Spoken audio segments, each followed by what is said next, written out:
Hey everyone, thanks for joining us for another session of Keep Polite with the World, and the world will keep polite with you. This time we are reading the 20th chapter of Genesis. It's a brief, very short chapter, but we learn one very, very valuable lesson from it. So let's go ahead and see what that's all about. First we'll do it in English, then in Spanish, of course, as you very well know, and let's get going on that, shall we? Genesis 20 says, Now Abraham moved his camp from there to the land of the Negeb, and began dwelling between Kadesh and Sur, while he was residing at Jair. Abraham repeated concerning his wife Sarah, She is my sister. So Abimelech, king of Jair, sent for Sarah and took her. Afterward, God came by night to Abimelech in a dream and said to him, Here you are as good as dead because of the woman whom you have taken, since she is married and belongs to another man. However, Abimelech had not gone near her. So he said, Jehovah, will you kill a nation that is really innocent? Did he not say to me, She is my sister? And did she too not say, He is my brother? I did this with an honest heart and innocent hands. Then the true God said to him in the dream, I know that you did this with an honest heart, so I held you back from sin and against me. That is why I did not allow you to touch her. Now return the man's wife, for he is a prophet, and he will make supplication for you, and you will keep living. But if you are not returning her, know that you will surely die, you and all who are yours. And Abimelech got up early in the morning and called all his servants and told them all these things, and they became very frightened. Then Abimelech called Abraham and said to him, What have you done to us? What sin have I committed against you, that you would bring upon me and my kingdom such a great sin? What you have done to me was not right. And Abimelech went on to say to Abraham, What were your intentions when you did this thing? Abraham said, It was because I said to myself, Surely there is no fear of God in this place, and they will kill me because of my wife. And besides, she really is my sister, the daughter of my father, but not the daughter of my mother, and she became my wife. So when God caused me to wander from the house of my father, I said to her, Let this be how you show loyal love to me everywhere we go. Say of me, He is my brother. Abimelech then took sheep and cattle and male and female servants and gave them to Abraham, and he returned his wife Sarah to him. Abimelech also said, Here my land is available to you. Dwell wherever you please. And to Sarah he said, Here I give 1,000 pieces of silver to your brother. It is a sign of your innocence to all who are with you and before everybody, and you are cleared of reproach. And Abraham began to make supplication to the true God, and God healed Abimelech, his wife, and his slave girls, and they began having children. For Jehovah had made all the women of the house of Abimelech barren because of Sarah, Abraham's wife. Interesting, right? That's the reading for chapter 20. No more, no less. And we see at least two valuable lessons, but definitely there was another one that we could include here that want to further discuss on this or expand on this just a little bit.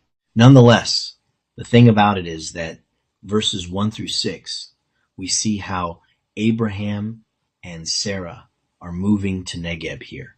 They encounter another king, Abimelech, and once again, Abraham decides to do what? To go with the half-truth that Sarah was his sister. What does this do? Well, it creates confusions and misunderstandings as to what really is or isn't. Would you believe someone who always tells you half-truths? Most people have their reserves or keep their distances from people they feel aren't transparent or leave out important details. People tend to lean more towards trustworthy people. As humans, we tend to trust and associate more with people who tell us the truth rather than those who are dodgy and tell us half-truths, don't we? Does this happen to you? It happens to most of us, if not all of us, that we all tend to lean to trustworthy people. How important it is to be trustworthy, isn't it? It gives us credibility. It makes others come clean to us as we are coming clean with them. Think of all the people who might lie to you to get things. Just think of all the people that have lied to you or lie to you daily to get things from you. What comes to mind? Politicians, media, church leaders, etc. Isn't it disappointing that these people lie to you? Isn't it refreshing to remember that honesty is the best way to go? I cannot emphasize this enough, friends. Being honest is very gratifying, and there isn't a better way to go about it. At the same time, one lie leads to another, and then it gets out of control, even creating a habit of lying, as it seems to have been the case of or for Abraham, etc. Because, of course, Abraham told her, "Wherever we go, say that you are my sister," right? So it became a habit in Abraham. Now, what's the best way to handle this little problem?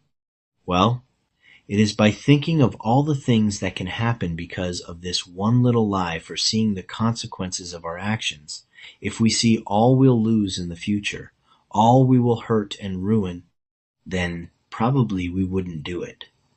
Think also about all the trouble we save ourselves from. Abraham could have saved himself from near death if he'd only come clean, but for some reason was negligent to tell the truth. In his case, he came off well, but can't always expect this to happen to us, especially if we were lying about big things. In this case, God saved him from that situation, obviously because of his promise again, but it could have ended really bad for him. However, he didn't go away without a reprimand. The king asked him, "Why did you do this to us and expose us to commit this sin against God and do wrong?" It makes sense that he would be upset, doesn't it? And that's just one of the many consequences of lying. People will question us, and our answers will have to satisfy them because they will be upset when they do it again. Again, think of all the things before you decide that lying is the way to go. Don't think I'm telling you all this because I'm a goody two-shoes. I'm not perfect. Rather, it's because I've been there before, and I'm speaking to you from experience. I've lied to get off problems before. I've told half-truths as well as two-timed others in my life. I've done it all. Believe me, I'm far from perfect, but I cannot begin to tell you what pain that causes my conscience. First of all, to think of all the people I've hurt in the long run. All the things I've lost or missed out on because I lied, because I wasn't honest. One of the biggest lies I ever told was when I flunked 4th grade. Get this. They sent the letter home to my parents. I was the one that went to pick up the mail, of course. So when I got that piece of mail, what did I do? I could have chucked it, I could have thrown it in the trash and forgot all about it, but instead I decided to take it home and I put it in my drawer. This was 4th grade. I didn't have much of a mind back then. I wasn't the brightest bulb in the box, and that's probably the reason why I flunked too. Now I understand my 4th grade teacher, but we'll come back to that anyway.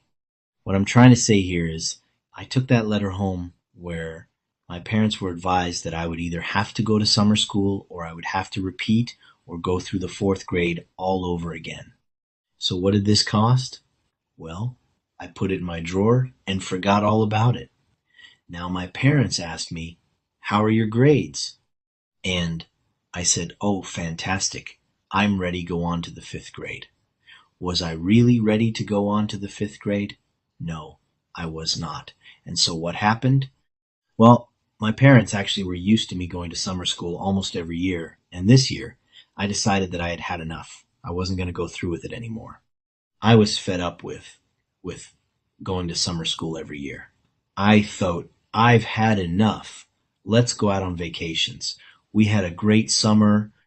We had probably one of the greatest summers that I could possibly remember as a family, which was also a very good thing, but it was a very bad thing because when we were coming back, something had to happen. Something had to give. I obviously was not going to be in the 5th grade, so I couldn't possibly keep up that lie for a very long time. Obviously, I did not think this through, as I'm telling you to do now, right? So what happened? Probably 2 or 3 days before we had to go back to school, my mom finds me in bed, and actually I was just chilling. I wasn't really doing much. I was just sitting there or lying there and looking up at the ceiling and just thinking to myself, what a great life. What a moment. I'm so chill right now. In that exact moment, my mom, because moms know everything, came into my room. And I remember that she was storing stuff in the drawers. Of course, mom already knew, it seems to me. It seems that mom already knew what was going on. She'd read the letter, but she wanted me to come clean, as Abraham had to do here. And what's the thing? The worst part about it is that I panicked, as Abraham did. Suddenly, I had a fever, so nervous that she'd find me out. And sure enough, she caught on to that and said, "What's wrong?" I said, "Nothing." Then she said, "Well, you're breaking a sweat, so tell me what's wrong." I said, "Nothing. Nothing's wrong." So she dug right into my drawer and got the letter and said, "What's this?" And instead of coming perfectly clean and saying, "Well, I said, "I don't know what that is," which made it even worse, right? So I got the spanking or the beating of a lifetime with that. And no, I'm not condoning doing that to your children. But of course, some things were merited in my case, of course. And it goes without say that I really regret having done that, because I could have avoided myself so much trouble. I could have graduated with the actual class that I had to have, and it was just a huge mess, all because I decided to do what? Lie. Now, most people think, well, I mean, if you're not hurting anybody, if you're not, you're not like killing anybody or anything like that, what's wrong with having a little romantic affair, for example? Well, did you notice what God's words were here? He said very clearly in verse 6, when he's speaking to Abimelech in his dream, he says, "I know that you did this with an honest heart, so I held you back from sinning against me." You see, it's no light matter. It's nothing that Jehovah God overlooks, right? And he's watching, he knows. And every time that we have these little affairs, every time that we do all this cheating, every time that we do this little messing around, or texting, flirting, and messaging others that aren't our partners, again, we're asking for trouble, aren't we? Why? Because we are sinning against the very person who instituted marriage when he made Adam and Eve in the paradise earth. Now, again, coming from experience, I cannot begin to tell you how bad this is. There are always consequences to our actions, and one of the biggest consequences there are is divorce. And divorcing, especially if you have children, is a huge consequence and a huge price to pay that you could save yourself from if you just came clean and if we just played it straight and played it safe. Be truthful with yourself first, so that you could be truthful with others in such regard. Sarah here sets a great example for us. Why did Abraham have to lie to the Pharaoh in Egypt and then to Abimelech? Because Sarah was very beautiful, and he knew that these men would want to be with her and get rid of him to do so, knowing he was her husband. Now, Sarah could have used her good looks and beauty to get things. She could have taken advantage of her good looks to flirt with these men, see what she could get from them, use them to buy her things and pay for her things and have a good life, letting these flatter her, flirt with her and tell her how beautiful she is, or encourage her in order to gain her favor and love. Have their attention, if you will, dealing with kings and not this lonely peasant Abraham. She could have lied and left Abraham to go with these men. She could have said, "I've never met this man in my life," or "That is my husband, but I prefer to go with you, so get rid of him. He's not that important to me, and I prefer what you offer," or not say anything at all to save her own skin. However, she was submissive to her husband and said exactly what he asked her to say. What a sign of respect and love she showed for her partner, right? What a sign of loyalty and devotion that she knew she was beautiful but was willing to go with him and do as he asked her to, instead of using her beauty as a weapon for attention and affection. Do we see that in a lot of women today? Sadly, no. In our days, it's all about independence and empowerment and having the freedom to be in a steady and loving relationship, but living it and treating it as if it were an open relationship by fighting their partners for their right to be.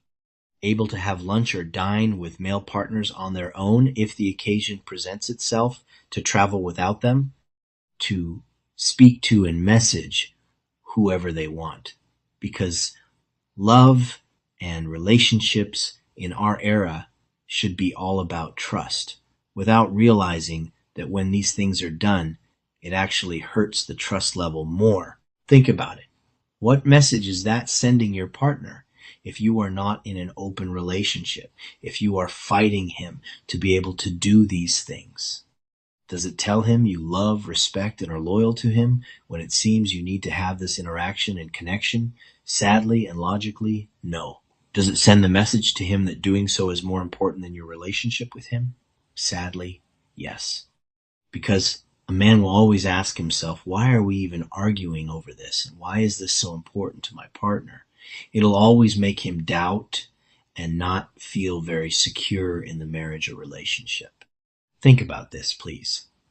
If you love your man and enjoy your relationship with him, take care of it, and don't let doubt and mistrust creep in for a possible outing, trip, dinner, or friendship. There's nothing greater than love. So if you have and feel love, make sure your partner, woman or man, feel it and know it. Don't put anything before that, because it's the greatest feeling in the world and you don't want to lose it for any other thing in the world with less importance. It would be like trading gold for shiny stainless steel. Would you do that? It doesn't make sense to. Why would you, right? Well, the same applies here. Make sure your partner knows you love him or her. Make sure they know you are loyal and respect them before you start asking for time with others to reassure them of your love or friendship. If your partner knows through not only your words but also your coherent and consistent actions that they are loved, respected, and in a stable relationship where you never cheat on them because you love them, they will be more trusting and be okay with you going places and enjoying your you time. Make sure your cup is filled before you fill saucers for others. If your partner knows they're loved, they trust you more and open up more. That's just plain logic, right? So very brief was today's Bible reading, but definitely very, very powerful what we read, and that is that honesty is always the best way to go. And of course, cheating is a sin against God, whether we like to think it is or not, whether we like to justify ourselves or not, whether we want to rationalize it or not. Very clearly, it's a sin against God himself and against our partner to cheat. And so we want to bear that in mind. Sometimes I feel like the bearer of bad news because I share these things with you, and they are thoughts and reflections based on what the Bible has to say. And of course, this might be or might drive many away right from here. But honestly, I don't want to be another conscience. I don't want Jiminy Cricket here telling you how you should do things and whatnot. And that's not the case at all. But in order to make a polite world, in order to make a world that actually considers others, is considerate towards others, thinks about others, and respects others, these are the things that we do well to keep in mind. I try every single day. I'm not perfect, but I try every single day to make sure that I come through with this. And so I think that everybody can also do the same thing. So with that in mind, we will see you next time with Genesis 21. And until then, please take care of yourself and take care of everything and all around you.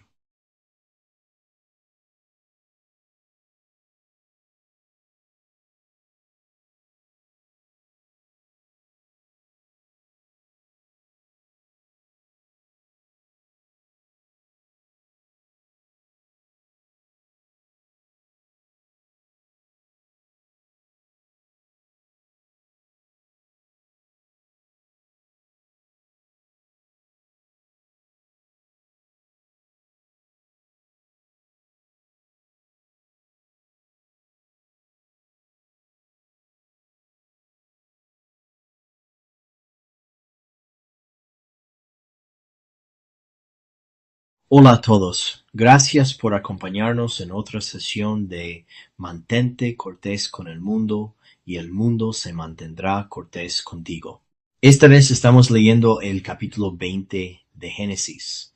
Es un capítulo breve, muy corto, pero aprendemos de él una lección muy valiosa.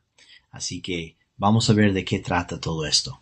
Primero lo haremos en inglés y luego en español, por supuesto, como ya sabéis muy bien, y vamos a empezar con ello, ¿de acuerdo?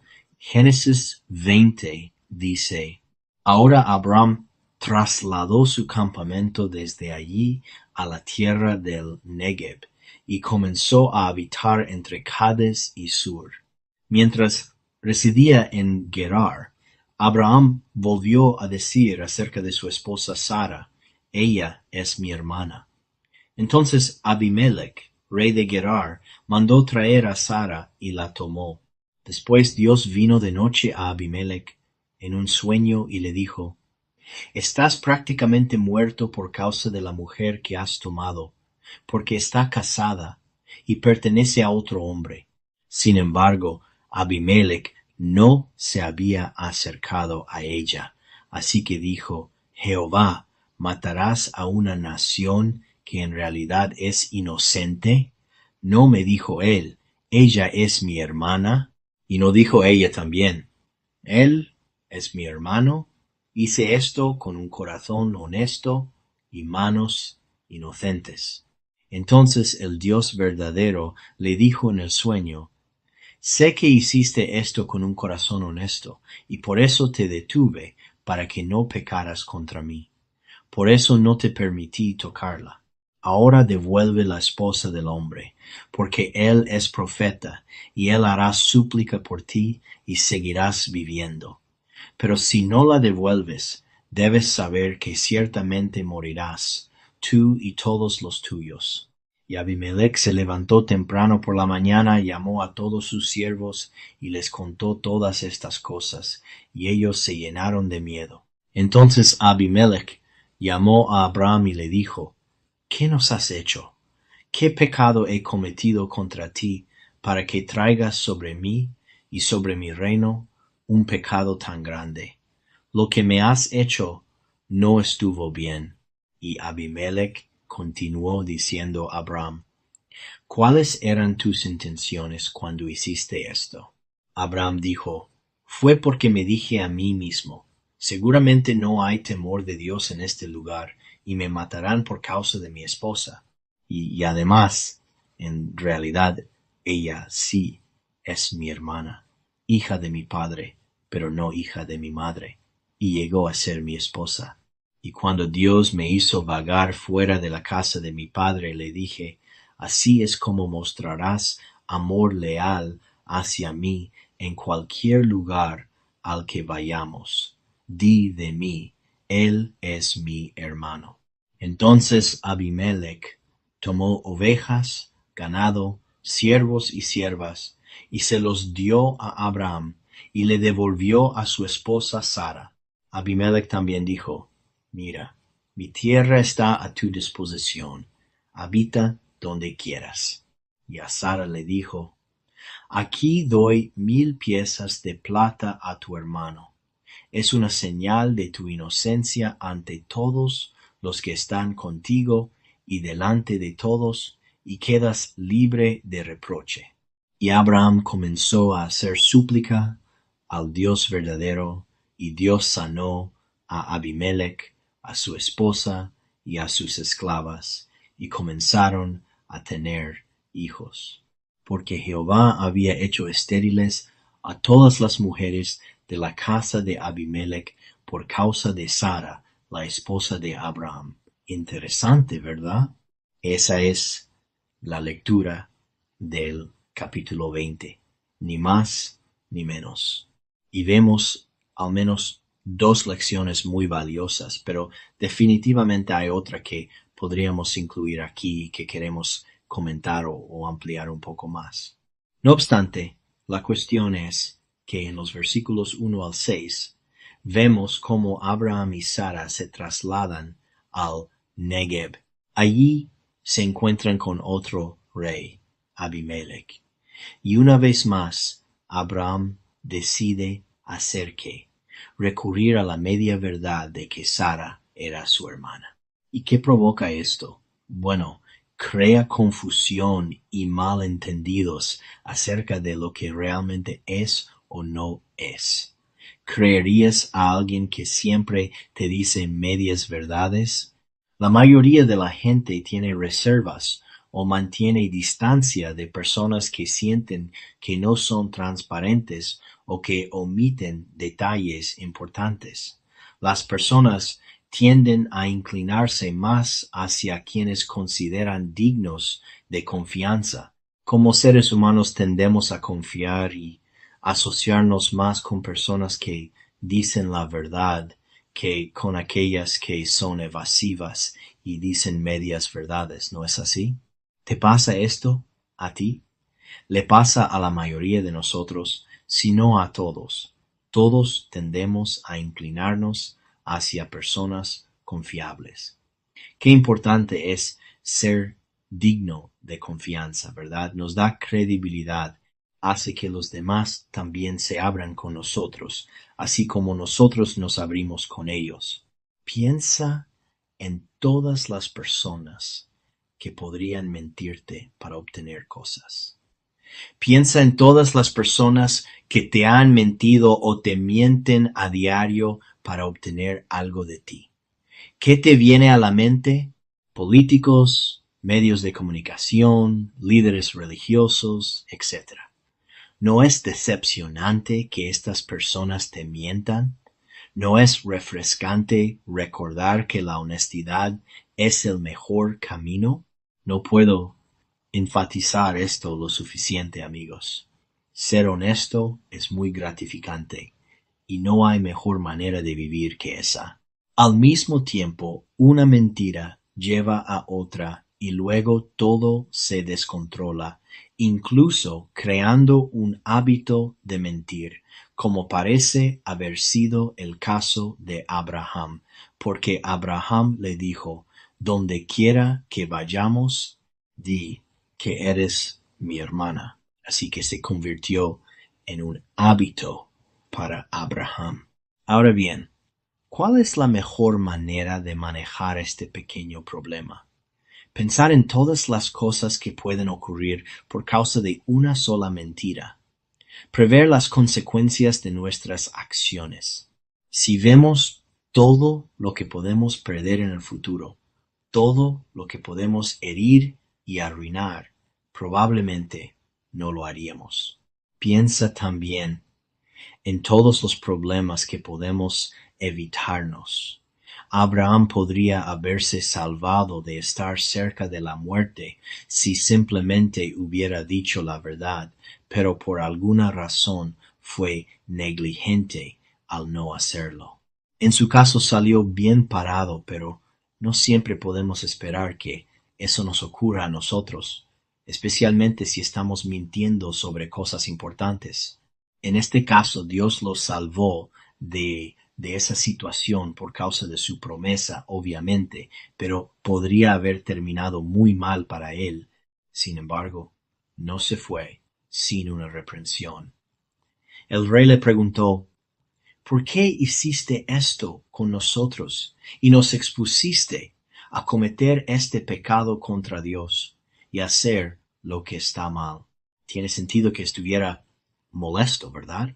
Y esa es solo una de las muchas consecuencias de mentir. La gente nos cuestionará y nuestras respuestas tendrán que satisfacerlos porque se molestarán cuando lo descubran. Una vez más, piensa en todas estas cosas antes de decidir que mentir es el camino.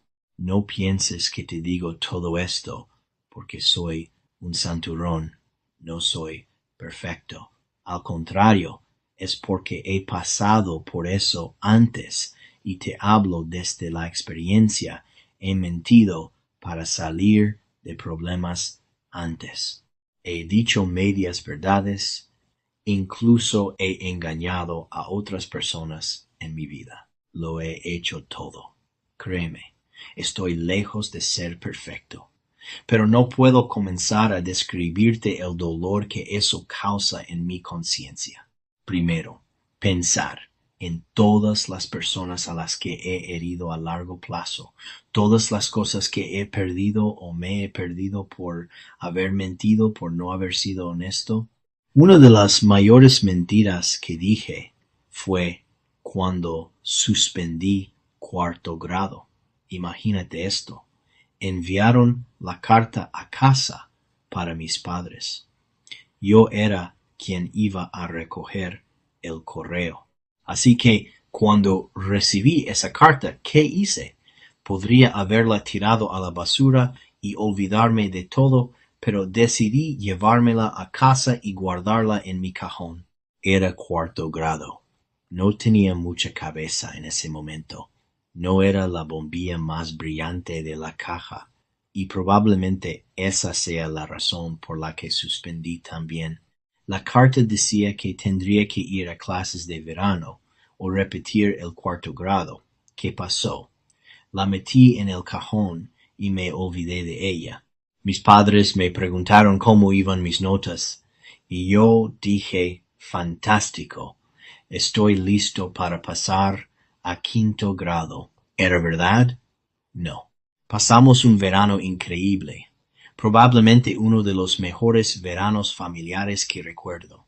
Pero cuando llegó el momento de volver a la escuela, algo tenía que pasar. 2 o 3 días antes de volver, mi madre entró a mi habitación. Las madres lo saben todo. Estaba guardando cosas en el cajón y encontró la carta. Yo estaba tan nervioso que hasta me dio fiebre. Ella me preguntó qué pasaba. Yo dije que nada. Ella vio que estaba sudando y sacó la carta del cajón. En lugar de decir la verdad, dije, no sé qué es eso. Eso lo empeoró todo. Recibí la paliza de mi vida. No estoy promoviendo hacer eso con los niños, pero en mi caso estaba claro que me metí en un problema enorme y lo lamenté mucho porque podría haber evitado tanto problema si simplemente hubiera sido honesto. Todo ese desastre ocurrió por una sola cosa: mentir. Mucha gente piensa, bueno, mientras no estés haciendo daño a nadie, mientras no estés matando a nadie, ¿qué tiene de malo tener una pequeña aventura romántica? ¿Notaste lo que dijo Dios aquí? En el versículo 6 le dijo a Abimelech, sé que hiciste esto con un corazón honesto, por eso te detuve de pecar contra mí. No es algo ligero, no es algo que Dios pase por alto.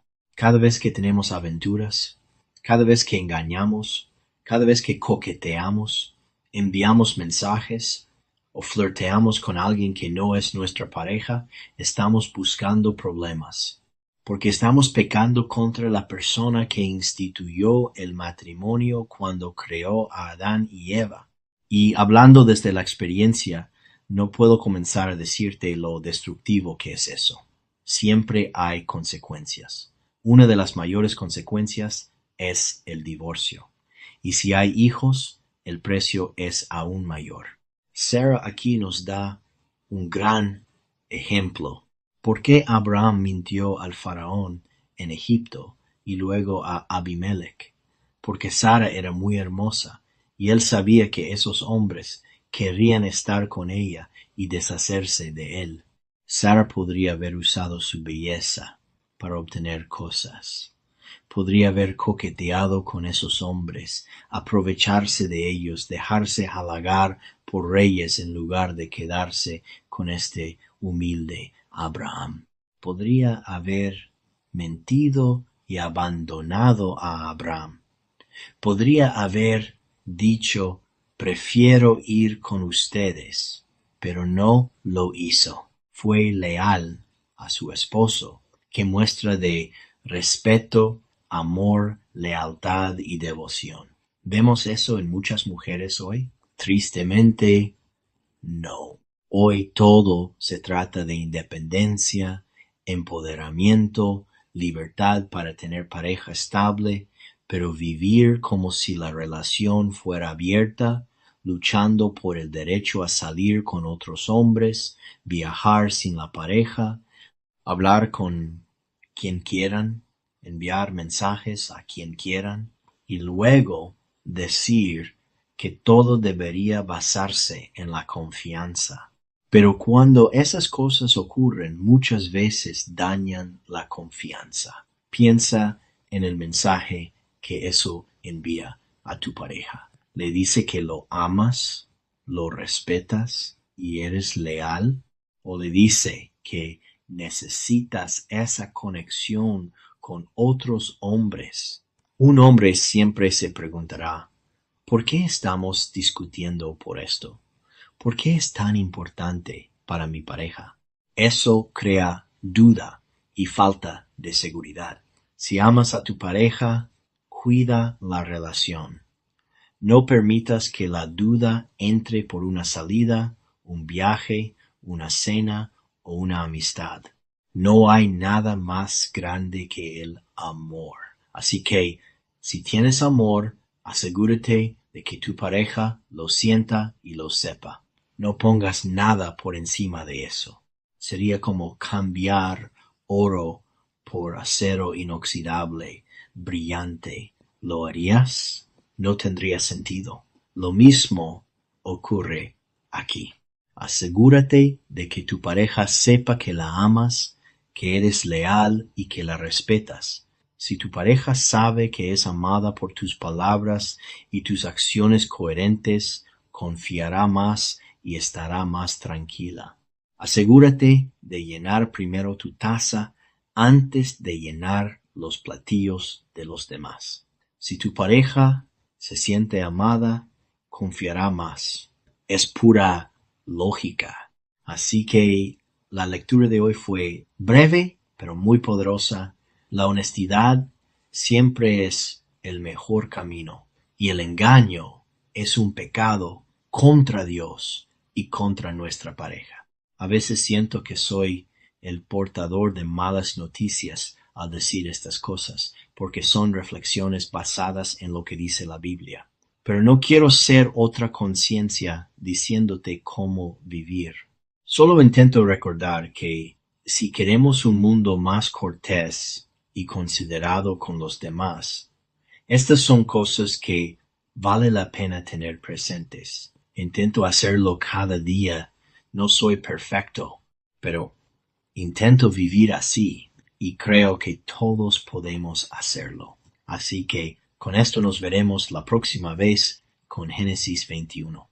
Y hasta entonces, cuídate mucho y cuida todo lo que está a tu alrededor.